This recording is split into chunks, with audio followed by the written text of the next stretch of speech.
করছে তখন বলে নাই যে আমাদের বক্তব্য দিতে হবে, আসলে ভুল করে ডাকা হয়েছে। অন্যদেরটা জানি না, আমাদের আব্দুল্লাহ মামুনের ক্ষেত্রে এটা করছে আর কি। আশা করি শিবির সামনে এই কাজ করবে না। তো আমি গতকাল সাংবাদিকদের একটা প্রোগ্রামে গিয়েছিলাম। আমি জাহাঙ্গীরনগরের প্রায় ৫ বছর ধরে সাংবাদিকতা করছি, এখনো আছি leadstudent.com এর সাথে। তো যাওয়ার সময় আমি ইন্টেনশনালি হচ্ছে ছাত্রদল 2টা ডাবল ডেকার বাস নিয়ে যায়, আমি তাদের বাসে গেছি ঢাকায়, তাদের ছাত্র সমাবেশ ছিল। তো ঢাকায় যাওয়ার পরে ওইখান থেকে হচ্ছে আমি সাংবাদিক কল্যাণ ট্রাস্টের যে প্রোগ্রামটা ছিল ওইখানে যাই। ওইখান থেকে আবার এনসিপি প্রোগ্রামে যাই। ওইখান থেকে এনসিপির প্রোগ্রামে গিয়ে বেশ কয়েকজনের বক্তব্য শুনি। দেন আসার সময় সন্ধ্যার দিকে আবার সাইমুমের যে ফেস্ট হচ্ছে কালচারাল ফেস্ট, ওইখানেও আমি ঘুমারি, প্রায় আধা ঘন্টা এখানে ছিলাম।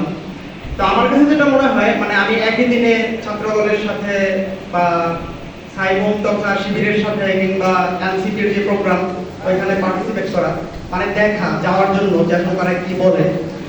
তো মানে ফেসিবাদ বিরোধী যেই দল বা যে সংগঠনগুলো আছে তাদের ব্যাপারে আসলে আমার কোনো সে নাই। তারা এখন যে সোশ্যাল মিডিয়ায় যে ঝগড়া যে ঝামেলাটা হচ্ছে, এটা এই যে মামুন একটু আগে যেটা বলে গেল, আমি আর মামুন একই সাথে বসা ছিলাম ছাত্র অধিকার পরিষদের এই প্রোগ্রামে, সবাই শুধু হতাশ, মানে জুলাই মানেই হতাশ। আমি এই পাই নাই, 18 সালে আমার এই দেওয়া হয় নাই, এখন এটা দেওয়া হচ্ছে না। তো আমার কাছে মনে হয় আওয়ামী লীগের বাইরে এবং আওয়ামী লীগের দোসর কিংবা যাদেরকে আমরা দেখছি যে আসলে ফেসিবাদ তৈরি করতে যারা আসলে সহায়তা করছে, আওয়ামী লীগের 17 বছর ক্ষমতায় থাকার জন্য যেসব দল যেসব সংগঠন আসলে সহায়তা করছে, এদের বাইরে গিয়ে আসলে আমাদের ঐক্যবদ্ধ থাকা প্রয়োজন। কিন্তু সেটা হচ্ছে না। এই দায় জামাতেরও আছে, এই দায় শিবিরের আছে, এই দায় বিএনপির আছে, ছাত্রদলের আছে, বাকশালের আছে, এই দায় সবার আছে। কিন্তু এইটার ফলশ্রুতিতে আওয়ামী লীগ আবার ব্যাক করে কিনা আমি এই ভয়টা পাই। মানে আমি অন্তত এই ভয় পাই, মানে এখন যেই নিজেদের মধ্যে কাদা ছোড়াছড়ি, এটার জন্য আওয়ামী লীগ কোনো কারণে আবার বাংলাদেশের রাজনীতিতে ফিরে আসে কিনা। তো আমি আশা করবো সেটা হবে না।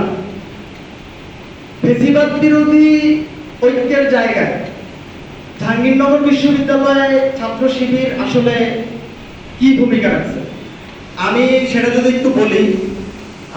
জুলাই আন্দোলনে শিবিরের ব্যাপক ভূমিকা ছিল।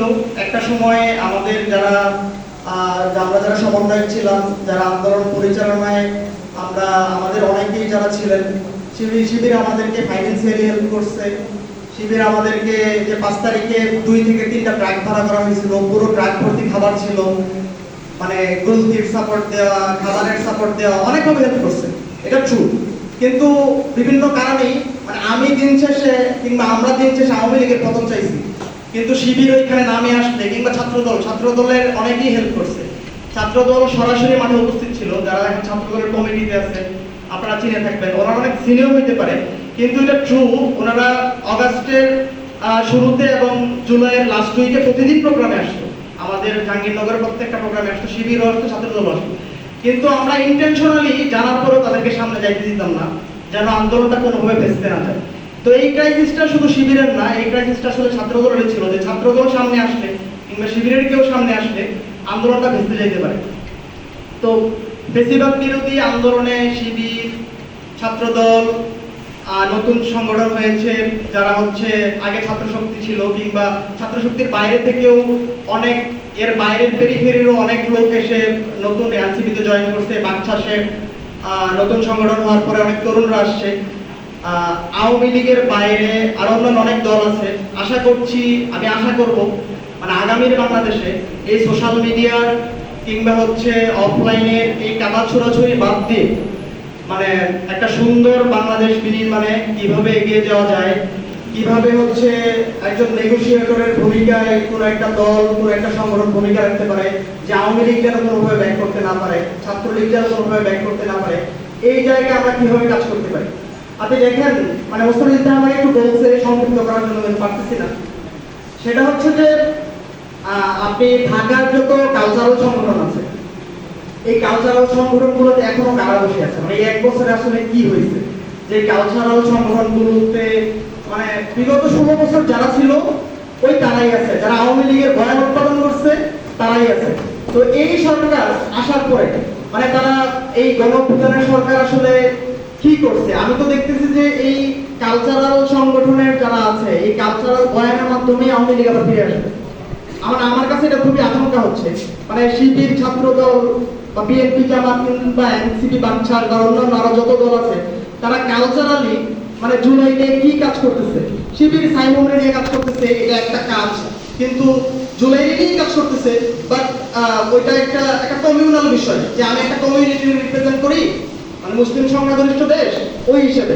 কিন্তু মুসলিম সংখ্যাগরিষ্ঠ দেশ হওয়ার পরেও তো অনেকে ওইটা বিলং করতে চায় না বা বিলং করে না, যে আমি হচ্ছে এই মেন্টালিটি, সাইমন যে মেন্টালিটি বা শিবির যে মেন্টালিটি, আমি ওরকম না। কিন্তু ওইটার জন্য শিবির কি করতেছে? শিবির কিছুই করতেছে না। সে যেটা বিশ্বাস করে, যেটা মন করে, সে ওই কাজটাই কাজ করতেছে। কিন্তু এই যে জনস্বার্থ, জনগণ কি চায়, ওই জায়গাটা শিবির কিংবা ছাত্রদল কিংবা এনসিপি, বাকশাল কেউ এটা করতেছে না। কেন করতেছে না আমি জানি না।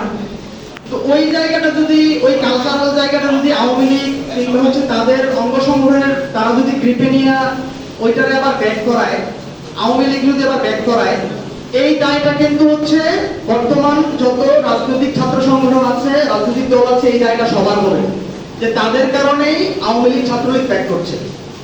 যাই হোক, আমি জাহাঙ্গীরনগরের ইসলামী ছাত্র শিবির নিয়ে একটু বলতে চাই। সেটা হচ্ছে মহিত ভাই একটু আগে ওনার বক্তব্যে বলে গেছে যে আওয়ামী পন্থী শিক্ষকদের বিচার চান। আওয়ামী পন্থী শিক্ষক না, যারা জুলাই হামলায় ভূমিকা রাখছিল, মদত দিছিল। কিন্তু শিবির কি তার ব্যানারে আজকে একটা পর্যন্ত মানববন্ধন করছে? শিবির কি তার ব্যানারে আজকে একটা পর্যন্ত মিছিল করছে জাহাঙ্গীরনগরে? জাহাঙ্গীরনগরে শিবিরের আত্মপ্রকাশ, শিবিরের আগে কমিটি থাকতে পারে, ওইটা নিয়ে আমি কিছু বলছি না, সেটা 1 বছর হইতে পারে। গণতান্ত্রিক ছাত্র সংসদ বিচার চেয়ে বিভিন্ন প্রোগ্রাম করছে, আরো বিভিন্ন প্ল্যাটফর্ম প্রোগ্রাম করছে, শিবির এসে সম্মতি জানাইছে, ওকে ফাইন। কিন্তু শিবির আমাদের বিভিন্ন ফোরামে, কাউন্সিলে কিংবা হচ্ছে সিনেট ভবনে তারা বিচার চাচ্ছে, তারা চাকসু চাচ্ছে, কিন্তু শিবির তার ব্যানারে এখন পর্যন্ত কেন এগুলো বলতে পারছে না? শিবির কি হচ্ছে আওয়ামী পন্থী শিক্ষক যারা মদত দিচ্ছে তাদেরকে ভয় পায় কিনা? আমার তো তাই মনে হচ্ছে যে আওয়ামী পন্থী শিক্ষকদের শিবির ভয় পায়, যারা হামলায় মদত দিয়েছে তাদেরকে শিবির ভয় পায়, এই জন্য শিবির আন্দোলন করতে পারতেছে না। আমার মনে হয় শিবিরের এই জায়গা থেকে, জাহাঙ্গীরনগর ইসলামী ছাত্র শিবিরের এই জায়গাটা থেকে আমার কাছে মনে হয় তাদের বের হয়ে আসা উচিত। নিজেদের ব্যানারে তাদের আন্দোলন সংগ্রাম, নিজেদের ব্যানারে তাদের যে অ্যাক্টিভিটিস, সেটা শো করা উচিত। এবং আশা করছি এটা শিবিরের জন্য এবং ক্যাম্পাসের জন্য ভালো হবে। ধন্যবাদ।